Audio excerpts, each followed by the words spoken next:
Halo, salam jumpa kembali di channel with Elka. Terima kasih banyak pada Anda semua yang telah hadir di channel ini. Semoga Anda semua selalu berbahagia dan selalu ada dalam berkah kesehatan, juga lindungan dari Tuhan yang Maha Kuasa. Amin.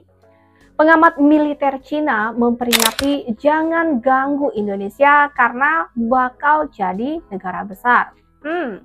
Cina pun mengakui Laut Natuna Utara sebagai milik Indonesia namun tidak pada Malaysia. Seperti yang kita tahu, akhir-akhir ini kapal perang Cina sering memasuki wilayah perairan Malaysia. DPR Malaysia pun mengatakan harusnya Malaysia, contoh Indonesia. Laut Cina Selatan dirubah namanya menjadi Laut Natuna. Akhir-akhir ini pun di setiap wilayah perbatasan, Pak Prabowo instruksikan mengirim banyak pasukan dan berpatroli secara intens. Alhasil, tentara kita sering menangkap banyak pencuri ikan dari Malaysia. Warga Malaysia yang sering mengakui negaranya adalah negara yang kaya, namun berita terbaru mengatakan bahwa banyak warganya meminta keluar dari Malaysia. Kok bisa? Ada apa ya? Mari kita simak video selengkapnya. Tapi bangkit untuk menjadi negara superpower. Jadi itulah dia guys, pakar militer China larang prajuritnya ganggu Jakarta. Indonesia disebut memiliki potensi untuk menjadi negara dengan perekonomian tinggi di dunia. China dah nampak tu. Tapi baguslah kalau mereka betul-betul dah tak ganggu kedaulatan Indonesia lagi. Itu adalah satu perkara yang sangat bagus. Saling menghormati wilayah kedaulatan agar selalu harmonis dalam bernegara dan bertetangga dalam kedamaian. Ya betul. Janji damai.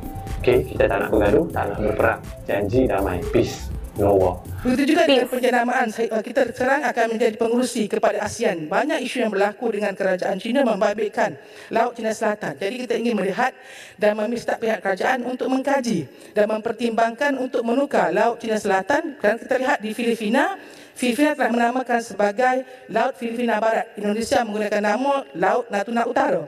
Vietnam menggunakan nama sebagai Laut Timur. Adakah kita boleh menukar nama kepada Laut Asia Tenggara ataupun Laut Melayu ataupun apa nama laut sebagai menunjukkan bahawa ini adalah milikan kita dan tidak confuse dengan nama-nama yang digunakan, sekalipun ini akan membabitkan banyak perkara-perkara yang perlu diteliti. Klasi kapal tentera Laut Cina yang berlabuh di Pulau Pinang pada 8 Oktober lalu.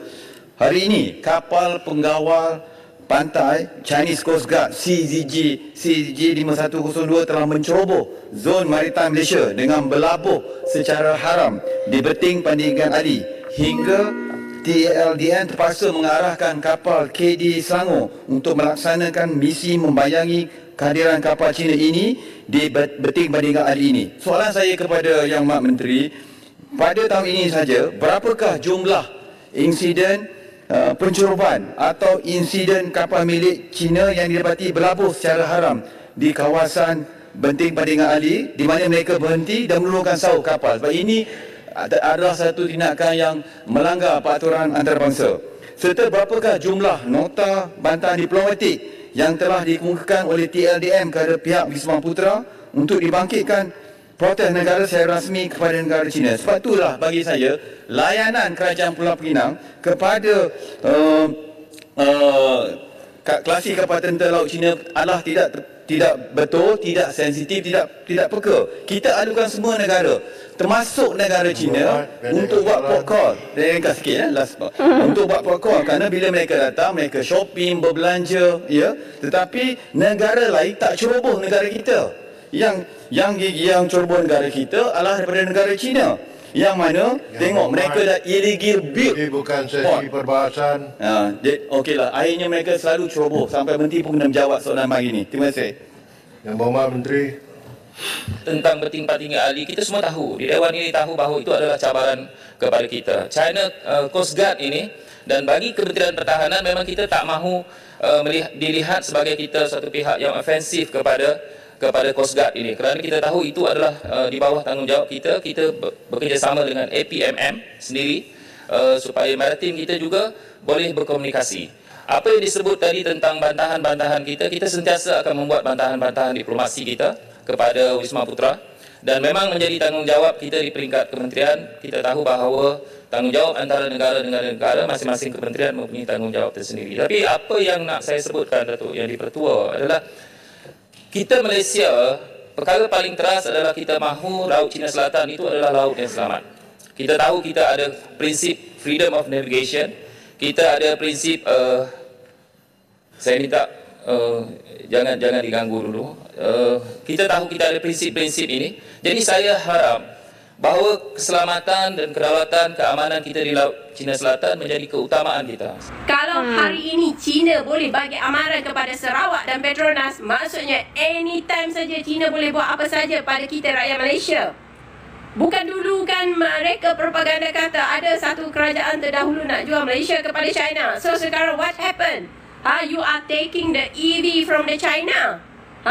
EV yang dah outdated, yang oversupply.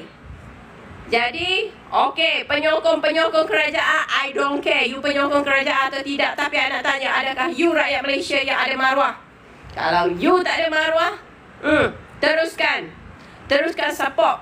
Sepatutnya you, kalau pemimpin you ada salah, you kena tegur. Itulah baru penyokong yang efektif.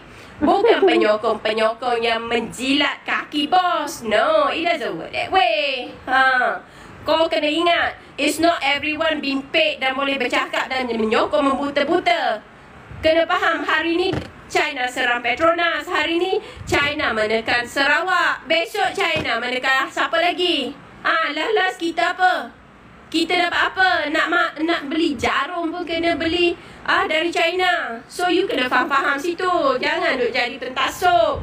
Guna akal, kita rakyat Malaysia ni. Kita bukan memburukkan seseorang. Sebanyak 52,225 permohonan rakyat Malaysia untuk melepaskan kewarganegaraan diluluskan. Permohonan pelepasan kewarganegaraan dibenarkan dengan individu yang berusia 21 tahun ke atas serta sempurna akal fikirannya. Pada masa sama, pemohon juga perlu mengemukakan dokumen yang menunjukkan mereka sudah mendapat kewarganegaraan atau akan menjadi warga negara lain. Namun bagi wanita yang telah berkahwin, faktor usia tidak diambil kira. Sementara itu, Menteri Dalam Negeri Datuk Seri Saifuddin Nasution Ismail berkata, antara faktor yang mendorong mereka melepaskan taraf kewarganegaraan adalah berdasarkan pertimbangan tertentu yang dirasakan berbaloi. Dalam tempoh sama katanya, Jabatan Pendaftaran Negara menerima 8,838 permohonan. Beberapa waktu yang lalu, banyak ya, kami banyak dari tim F1KR Lanang Tanjung Balai Asahan melaksanakan penindakan terhadap kapal ikan asing berbendera Malaysia di jarak 27 nautical mil dari perbatasan, sudah masuk wilayah Indonesia. Jadi hari ini merupakan aksi cepat merespon adanya aduan dari nelayan-nelayan kita yang menyampaikan bahwa banyak ataupun ada nelayan-nelayan asing yang berbendera Malaysia yang masuk ke perairan Indonesia untuk menangkap ikan. Jadi dengan adanya laporan tersebut, kami meluncurkan KAL Pandang 1172 untuk bergerak ke daerah tersebut, dan benar adanya di daerah tersebut kita temukan satu kapal ikan asing berbendera Malaysia sedang menarik jaring jenis pukat harimau. Setelah kita dekati, mereka langsung memutus jaring, kemudian bergerak menambah kecepatan menuju ke utara, menuju ke wilayah Malaysia. Kemudian komandan kapal melaksanakan peran tempur, melaksanakan peran pemeriksaan dan mengejar kapal tersebut dengan prosedur yang sudah ada. Kita sampai dengan mengeluarkan tembakan peringatan untuk menghentikan kapal, dan kita juga menurunkan skoci dengan kecepatan yang lebih tinggi dari kapal ikan asing tersebut.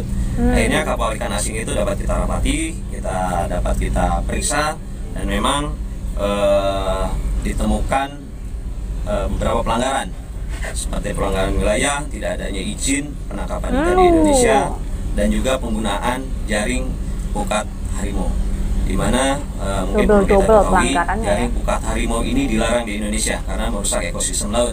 Jadi kapal ikan ini bukan hanya melanggar wilayah, tapi juga melanggar ekosistem laut Indonesia.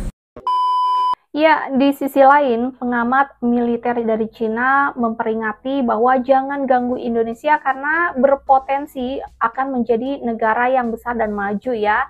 Sedangkan warga Malaysia berbondong-bondong malah ingin berpindah ke warga negaraan. Ada apa? Tentunya ini harus dipikirkan oleh pemerintahan Malaysia sendiri ya. Sampai di sini with LK teman waktu Anda. Semoga menjadi informasi yang menarik dan bermanfaat untuk Anda simak. Sampai jumpa lagi di next video. Terima kasih banyak.